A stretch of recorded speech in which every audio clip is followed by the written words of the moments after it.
할렐루야! 2022년 11월 30일 수요일 말씀을 함께 나누려고 합니다. 먼저 기도하겠습니다. 주님, 이 시간 주님의 말씀을 듣고자 모였습니다. 이 시간 성령님 임재하여 주시고 우리의 마음을 주장하여 주옵소서. 온전히 마음과 뜻과 정성 모두어 예배드리기를 원하오며 예수님의 이름으로 기도드립니다. 아멘. 오늘은 요한복음 6장 말씀 함께 나누려고 합니다. 그 후에 예수께서 디베랴의 갈릴리 바다 건너편으로 가심에 큰 무리가 따르니 이는 병자들에게 행하시는 표적을 보았음이러라. 예수께서 산에 오르사 제자들과 함께 거기 앉으시니 마침 유대인의 명절인 유월절이 가까운지라. 예수께서 눈을 들어 큰 무리가 자기에게로 오는 것을 보시고 빌립에게 이르시되 우리가 어디서 떡을 사서 이 사람들을 먹이겠느냐 하시니 이렇게 말씀하심은 친히 어떻게 하실지를 아시고 빌립을 시험하고자 하심이라. 빌립이 대답하되 각 사람으로 조금씩 받게 할지라도 200데나리온의 떡이 부족하리이다. 제자 중 하나 고 시몬 베드로의 형제 안드레가 예수께 여짜오되 여기 한 아이가 있어 보리떡 5개와 물고기 2마리를 가지고 있나이다. 그러나 그것이 이 많은 사람에게 얼마나 되겠사옵나이까. 예수께서 이르시되 이 사람들로 앉게 하라 하시니 그곳에 잔디가 많은지라 사람들이 앉으니 수가 5,000명쯤 되더라. 예수께서 떡을 가져 축사하신 후에 앉아있는 자들에게 나눠주시고 물고기도 그렇게 그들의 원대로 주시니라. 그들이 배부른 후에 예수께서 제자들에게 이르시되 남은 조각을 거두고 버리는 것이 없게 하라 하시므로 이에 거두니 보리떡 5개로 먹고 남은 조각이 12바구니에 찼더라. 그 사람들이 예수께서 행하신 이 표적을 보고 말하되 이는 참으로 세상에 오실 그 선지자라 하더라. 그러므로 예수께서 그들이 와서 자기를 억지로 붙들어 임금으로 삼으려는 줄 아시고 다시 혼자 산으로 떠나가시니라.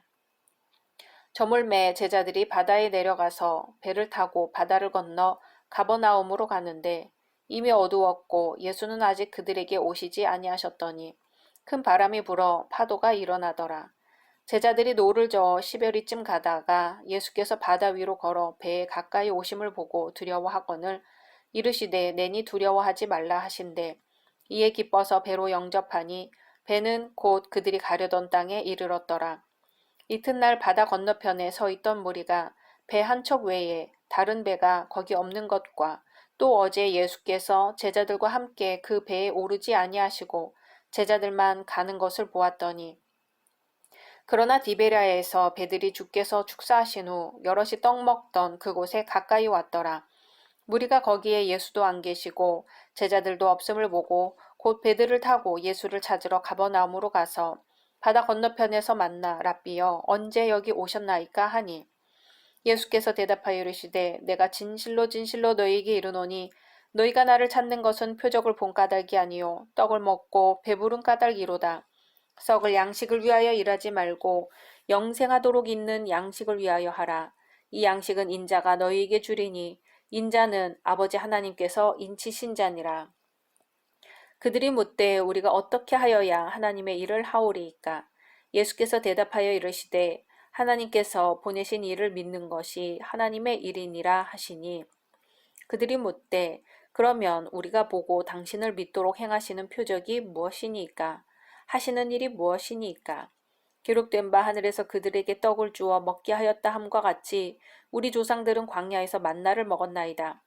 예수께서 이르시되 내가 진실로 진실로 너희에게 이르노니 모세가 너희에게 하늘로부터 떡을 준 것이 아니라 내 아버지께서 너희에게 하늘로부터 참떡을 주시나니 하나님의 떡은 하늘에서 내려 세상에 생명을 주는 것이니라.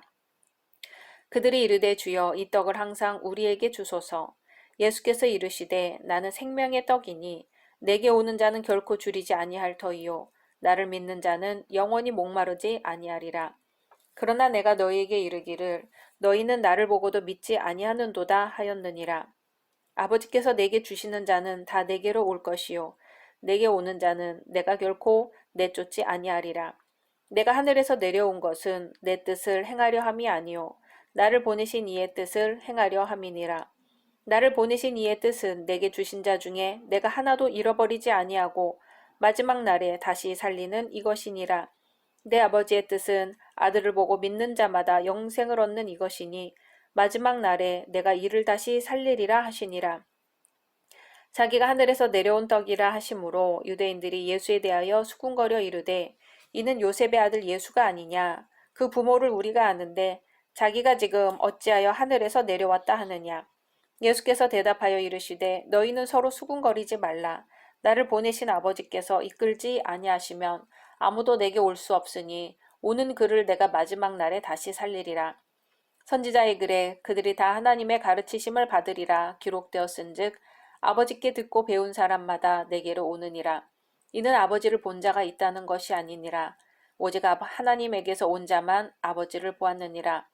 진실로 진실로 너희에게 이르노니 믿는 자는 영생을 가졌나니 내가 곧 생명의 떡이니라.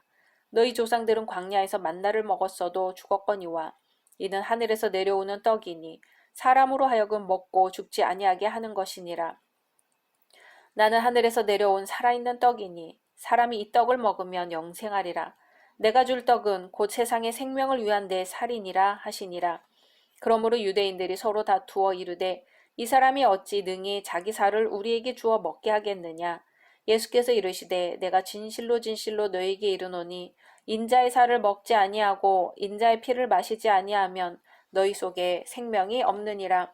내 살을 먹고 내 피를 마시는 자는 영생을 가졌고 마지막 날에 내가 그를 다시 살리리니 내 살은 참된 양식이요 내 피는 참된 음료로다. 내 살을 먹고 내 피를 마시는 자는 내 안에 거하고 나도 그의 안에 거하나니 살아계신 아버지께서 나를 보내심에 내가 아버지로 말미암아 사는 것 같이 나를 먹는 그 사람도 나로 말미암아 살리라. 이것은 하늘에서 내려온 떡이니 조상들이 먹고도 죽은 그것과 같지 아니하여 이 떡을 먹는 자는 영원히 살리라. 이 말씀은 예수께서 가버나움 회당에서 가르치실 때에 하셨느니라. 제자 중 여럿이 듣고 말하되 이 말씀은 어렵도다. 누가 들을 수 있느냐 한데 예수께서 스스로 제자들이 이 말씀에 대하여 수군거리는 줄 아시고 이르시되 이 말이 너희에게 걸림이 되느냐. 그러면 너희는 인자가 이전에 있던 곳으로 올라가는 것을 본다면 어떻게 하겠느냐. 살리는 것은 영이니 육은 무익하니라. 내가 너희에게 이른 말은 영이요 생명이라.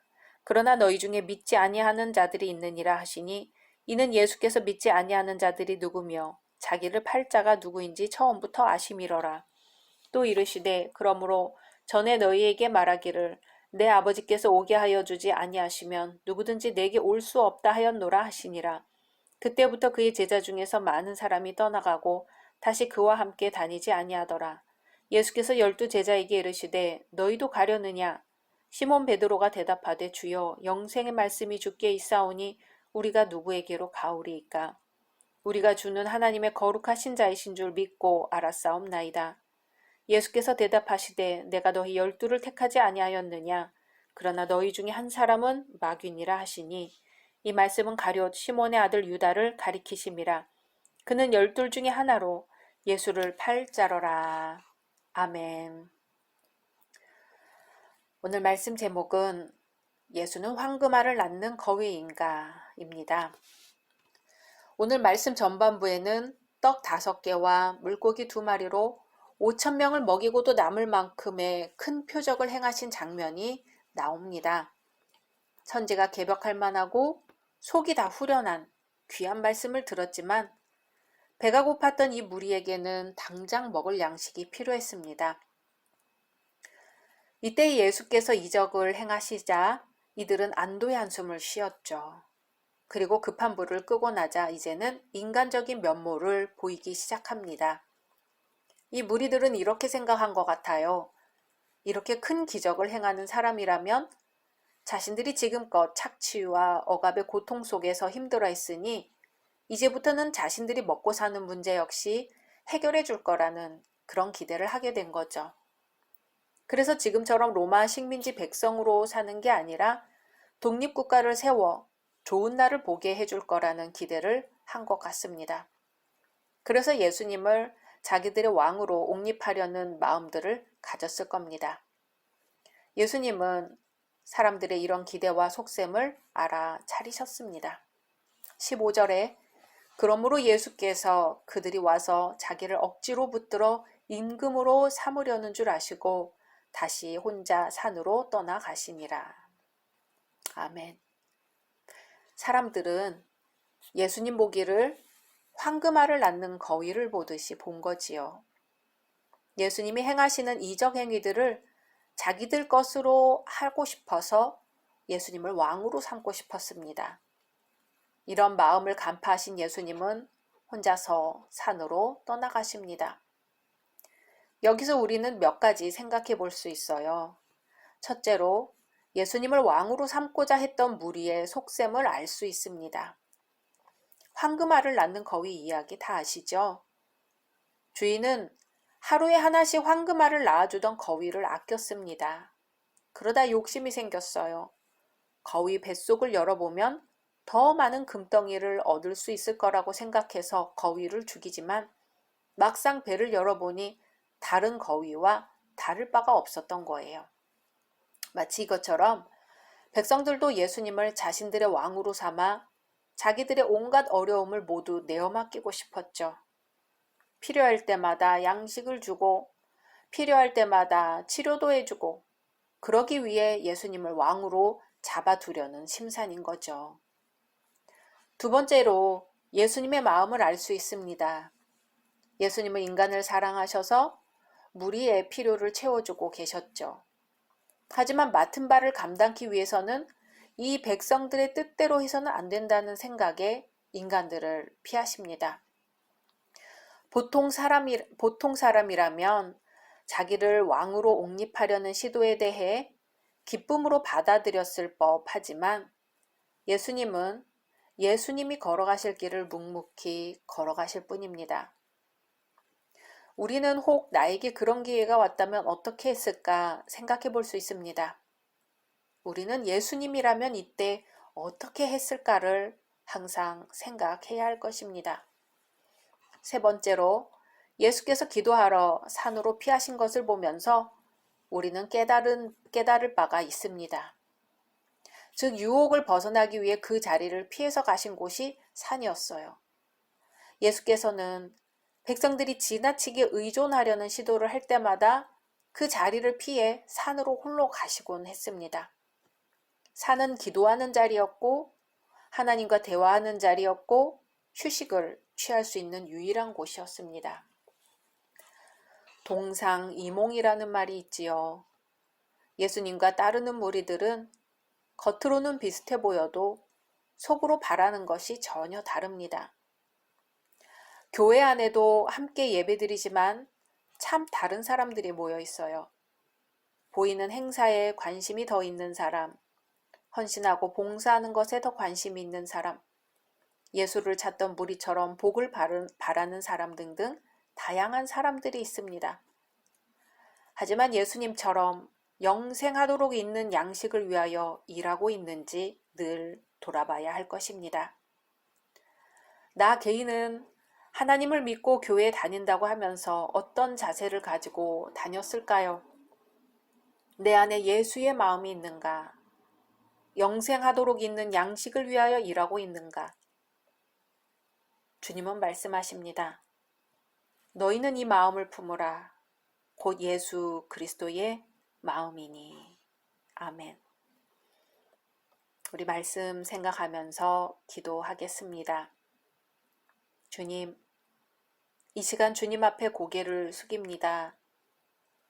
오병이어의 기적을 보고 우리 삶에도 그런 기적이 일어나길 간절히 바라며 하루하루 먹을 육신의 양식만 구하려 애썼음을 고백합니다. 주님, 이 시간 바라오니 저희에게 일용할 양식을 허락하시되 더욱 영생하도록 있는 양식을 구하고 바라게 하옵소서. 그리고 범사에 예수의 마음을 품고 살아가게 하옵소서. 예수님의 이름으로 기도드립니다. 아멘.